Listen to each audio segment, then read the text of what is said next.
San Francisco, metropolis of the West, seaport of the Pacific, glories in its calm, landlocked bay. As far back as 1856, men dreamed of linking the city of San Francisco with the east shore of the bay. The steady growth of San Francisco and the Oakland area emphasized the need of communication. As the years passed, many proposals were made, but it remained for modern science and engineering to overcome almost insurmountable obstacles and make the dream come true. Today, there towers over San Francisco Bay a realization of the century-old dream. A 6-lane double-deck bridge, 8 miles long, connecting San Francisco with the Oakland-Berkeley area, spanning the largest major navigable body of water ever bridged. The West Bay crossing is a twin suspension bridge with an anchorage in San Francisco, a central anchorage, and another anchorage on Yerba Buena Island. This twin suspension span is the largest of its kind in the world and crosses nearly 2 miles of deep water. A tunnel through the island connects it to a cantilever span on the east side, which in turn is connected to the east shore of the bay by a number of through truss and deck truss type spans. Building the cantilever and suspension sections was a challenge to American ingenuity. A novel method of sinking the foundations was employed. Steel cutting edges, towed to location between working docks, were built up with hollow steel cylinders.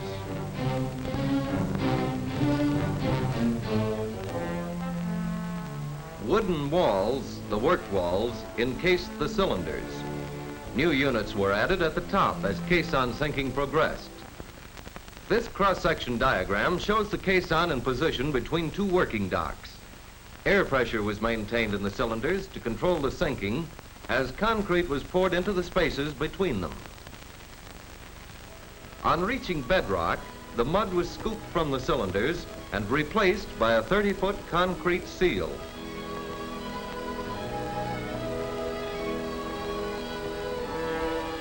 Thus were built the deepest foundations ever undertaken, some as deep as 242 feet. On these unique foundations, concrete bases were built to receive the superstructure. The huge steel towers rose like magic. After years of planning, the visions and blueprints of the engineers took physical shape under the skilled hands of the men of action. The bridgemen, long experienced in this hazardous business, went about their work, sometimes in precarious positions, expertly guiding the steel into place. Some sections weighed as much as 79 tons.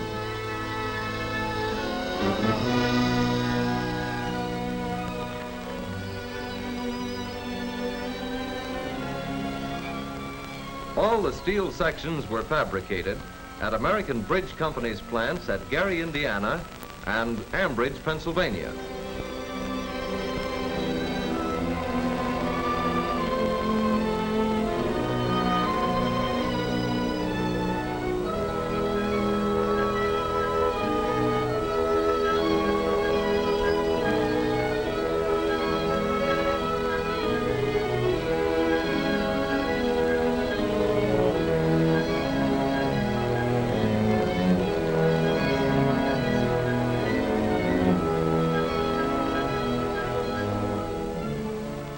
Looking toward San Francisco from the center anchorage in the West Bay, 2 of the 500-foot towers for the suspension bridge can be seen. Looking in the opposite direction past the other pair of towers, we see Yerba Buena Island, where the great East and West Bay sections of the bridge are connected by a tunnel. This tunnel, 63 feet wide and nearly as high, has the largest cross-section of any tunnel in the world. Let's cross to the other end of the tunnel for a glimpse at the East Bay section. 2 mighty piers will support the massive steel towers for the 1,400-foot cantilever span and its two 520-foot anchor arms.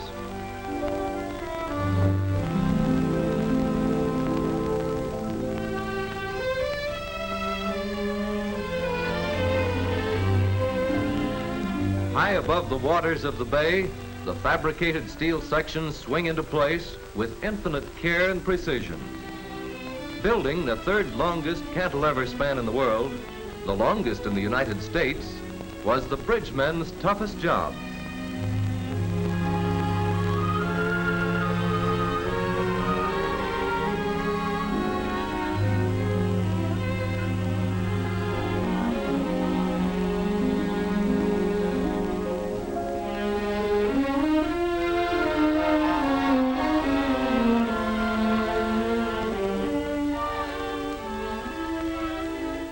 The last mighty section in the 40-million-pound cantilever structure fitted perfectly into position, surprising to the laymen but expected by the engineers.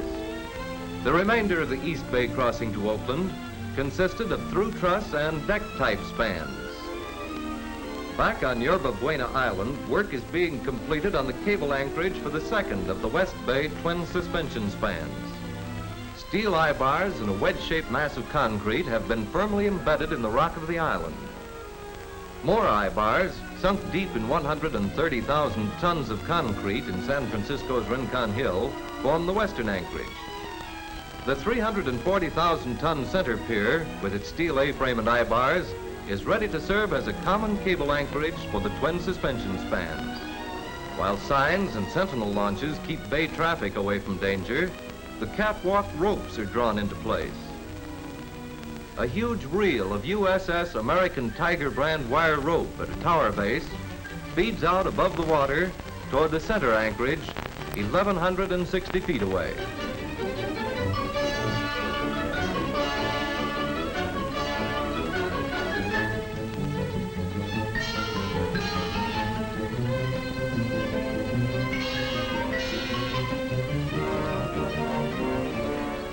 On the tower, 500 feet above the water, bridgemen adjust and secure the wire rope.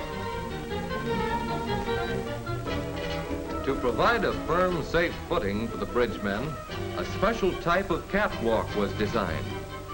USS Cyclone chain-link fence was chosen for its lightweight, low wind resistance, and great strength.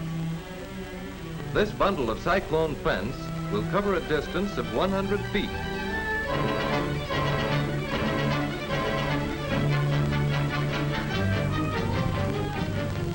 When sufficient flooring had been placed to reach the next tower, it was stretched into position. This job calls for iron nerves, for the bridgemen ride the catwalk during the stretching operation. But after the precarious footing during tower erection, this 10-foot catwalk was a cinch.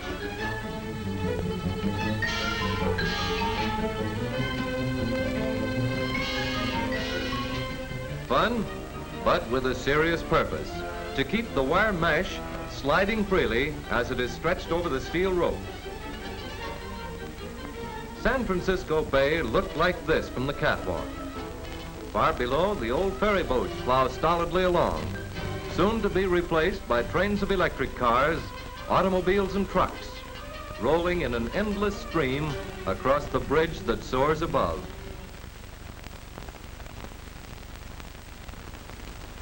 At dinner time, the bridgemen lose no time hitting for home. A run along the catwalk to whet the appetite, then the sky ride, and down the escalator, helter-skelter. It's a hard, dangerous job, that of the bridgeman, but he loves it. With catwalks in position, the spectacular job of cable spinning is about to begin. Giant reels of special bridge wire, supplied by American Steel and Wire Company, rise majestically to the top of the anchorages. These huge reels, each carrying 60 miles of wire, were assembled at the nearby Columbia Steel Company warehouse. High above the water, the spinning wheels begin to travel. 18,000 tons of galvanized wire will be used to bind together two neighbor cities, Oakland and San Francisco. This cable will consist of 37 strands, each made up of 472 galvanized steel wires as thick as a lead pencil. In making a cable of this size, the individual wires are not twisted in any way, but laid parallel for the entire length of the bridge. From San Francisco to the center anchorage, more than a mile away, and from there to Yerba Buena Island, nearly another mile away, the spinning wheels work with ever-increasing speed. This model will illustrate the principle of cable spinning. The end of the wire is anchored temporarily and passed around the strand shoe. Then, the spinning wheel takes the loop across to the other side. There, it's removed from the spinning wheel and looped around that strand shoe.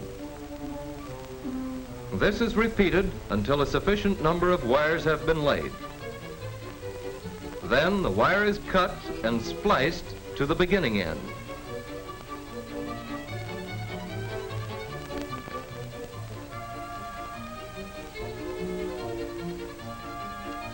Day and night spinning continues.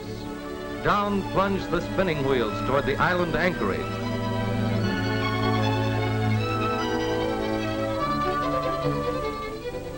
There, bridgemen remove the wire and rethread the wheel.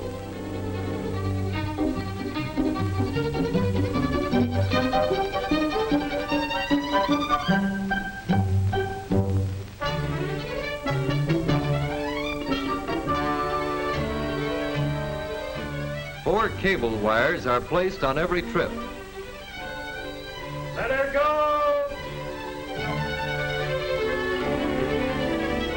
The end of a coil of wire is joined to the beginning of the next coil by means of a turnbuckle-type splice. Each wire is beveled so that when they're drawn together by the turnbuckle sleeve, the ends fit snugly. The two wires are gripped in separate vices as a workman draws them up with a wrench applied to the turnbuckle sleeve. The beveled ends form a lock and will not become loose unless they are again placed in vices and unscrewed with a wrench.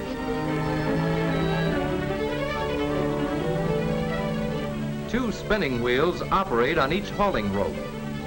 Halfway between the anchorages, they meet and pass. A clanking cowbell warns the bridgeman of the wheel's approach as it continues to spin its web of steel against the sky far above the traffic of the bay.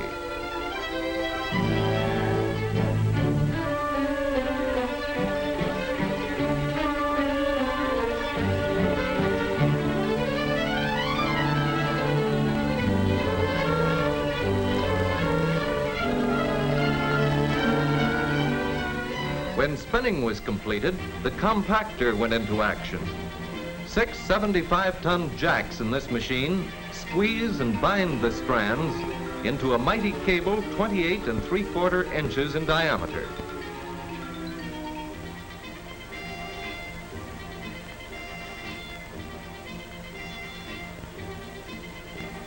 Special steel castings are spaced at intervals along the cable.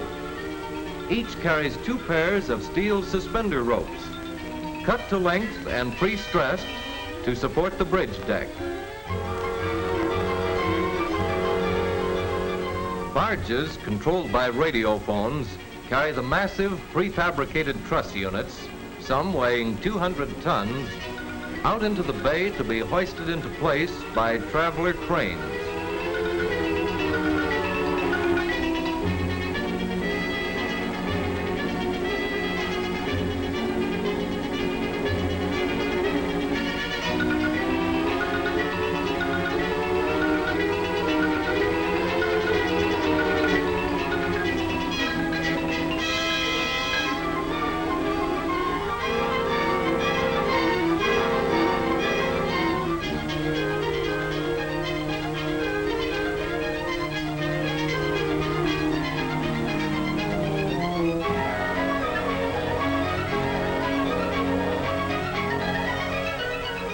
Soon, hundreds of sections had been guided accurately into place in the structure. An amazing example of coordinated engineering, manufacturing, fabrication, and transportation.